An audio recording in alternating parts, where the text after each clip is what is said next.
ওর বাবা মারা গেছে রোড অ্যাক্সিডেন্টে 8 বছর আগে। 5 বছর আগে ওর মা মারা গেছে লিভার ক্যান্সারে। তারপর ছিল ওরা 2 ভাই।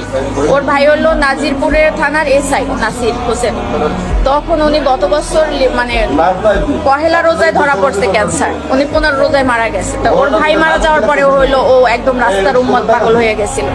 اللهم صل على محمد وعلى ال محمد كما صليت على ابراهيم وعلى ال ابراهيم اللهم بارك আস্তাগফিরুল্লাহ আস্তাগফিরুল্লাহ। আল্লাহ তুমি আমার এই আস্তাগফিরুল্লাহ 1000 কোটি বছর বাঁচার তৌফিক দান করো।